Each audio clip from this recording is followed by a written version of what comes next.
This day 4 here, working with the great Triple H. He's my co-star. It's hell. You know when you go to like a trip and you got the bags too heavy? That's what he's like on my back every day. That's not a joke.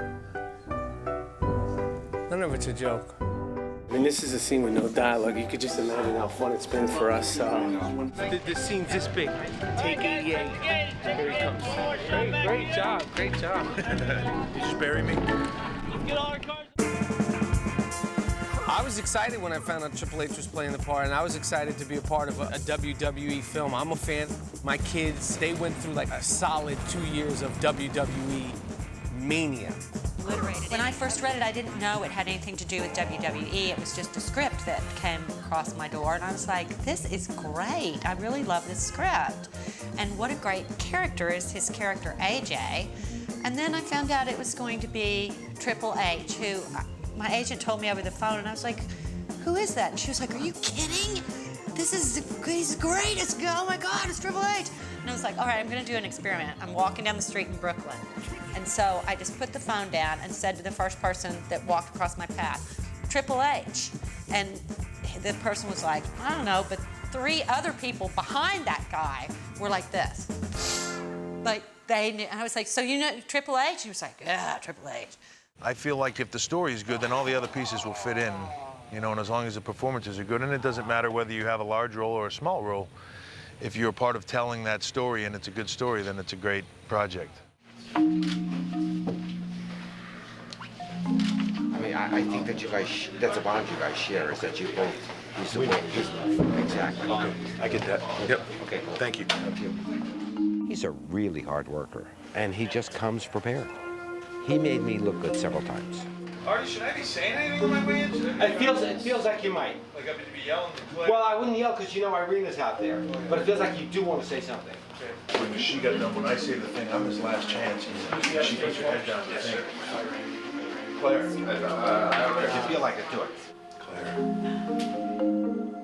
One of the things actors never understand about themselves is the ones that have it, is their presence on the screen. I never want to see his face again. You got that? Yeah, I got it. I'll clean it up my way. He's got enormous presence, not just of his size, but his confidence, his reverence for where he is, who he is, his feeling that it's a privilege for him to be making a movie. It's a privilege. Not just an at-bat, not just does he have a chance to play in the Super Bowl or the World's, he's in the Super Bowl every Monday night, but just his appreciation for the opportunity he's been given and that he's running with it. There's certain strokes of luck that happen in any good movie. One of the things that happened immediately was when Michael Rappaport showed up on set and Triple H was here, they had this immediate bond, like a couple of old buddies or brothers. First of all, when I read the script and they told me that Michael Rappaport was going to play Jack, I thought it's like the perfect casting because he just is this nervous talking, constant wave of motion, you know what I mean? And that's just him. Not the rights, not the wrongs, not mortality. That's Reed, that's Tard. You know, you were gone and we would sit around and talk and she would cry and it was just like, boom. He's a very funny guy and likes to mess around. Do you think after it comes out in the theaters, we could take it to make it a Broadway show, like a play? H, where are you, like, what are you talking about? What's up? I was thinking, like AJ and Jack. That's good, that's good. AJ and Jack.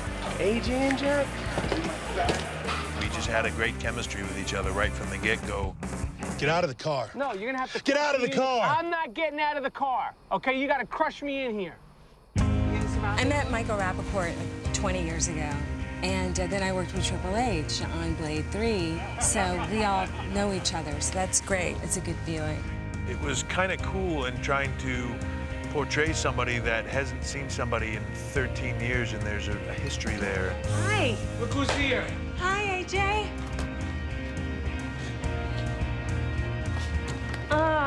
Yeah. It's back. The fact that I'd worked with her before and kind of knew her and hadn't seen her in a long time kind of played right into that, you know, so it was kind of easy to do. The best movies I've ever been in were the movies in which we all understood we're a team and you help each other. And that's the thing that's great. I like the awkwardness of the moment between him and I because it started this way and it ends with no ending. It's just unresolved. You like that? Okay? Let's try this out. Bruce Dern was awesome. It's getting to be on screen with a legend and standing across the desk from him and watching him emotionally do a scene that you're just blown away by. Pulled a gun. Oh, please, AJ. He pulled a gun. Who are you talking to? I know the guy. He did not pull a gun. I was there. I saw it. I emptied the clip. Then where's the money? Right there. There was a day when Bruce Dern had the last scene of the day, and Triple H had wrapped for that day. He could have went home, but instead, he decided he wanted to stay around the set. And he's just like the rest of us, like a kid, you know, seeing a hero for the first time. He wanted to watch Bruce Dern work, but more importantly, he wanted to learn from that. You know me? That doesn't surprise me that he would want to hang around the set to watch somebody like Bruce Dern work. I mean, he's a smart person, and, you know, it'd be like, oh, well, I could go home or I could go watch Larry Bird shoot around the gym. I'm gonna go watch Larry Bird shoot around the gym. You know, it was an opportunity for me to sit back and watch a legend. And it's one thing when you're working with a guy, but then I gotta worry about what I'm doing too, so I can't just totally just kind of watch what he does and be into what he does. What he emotionally brings to it each time, and when he tries things and what he keeps and what he loses for the next take. I don't know, you might reconsider. Nah, Vic.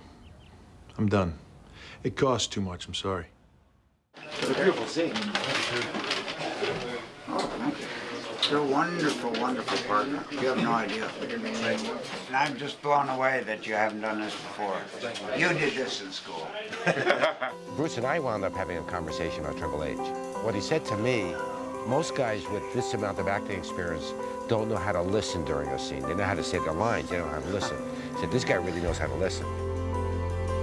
Most of all, I appreciated that you appreciate the arena you're in now, and I appreciate the arena I'm in when I'm with you.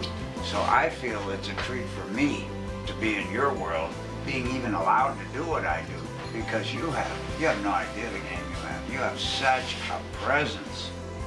That made me feel really good because, you know, this guy, here's a legend in film and in Hollywood. And, you know, he didn't have to say that. And that's because you get it. Thank you very much. No, I mean, I don't need to thank you. You're blessed. Pepper, you still got those pickles in the back of the car? Yeah. You know, we've been struggling with the end of this for a bit. The end of the film originally just had us giving the money back to the tax people. We just kind of ride off, broken, beat up, and we've got a jar of pickles left. That's all we have in life. You know, I kept hoping and looking for something totally unexpected, totally as a twist, that would sort of tie everything together, specifically the pickle stuff. Pickle would be good right about now. Mom, I think we're out of pickles. I threw the suggestion by Artie of, you know, what if on the end of this thing when, you know, they go to drive away and Pepper goes to pull the pickles out of the bags, not pickles in the jar anymore, now it's all the cash that they assumed blew up in the house. And I thought, wow, that is such a good idea. Wow, wish I had thought of that. Ladies and gentlemen, Triple H.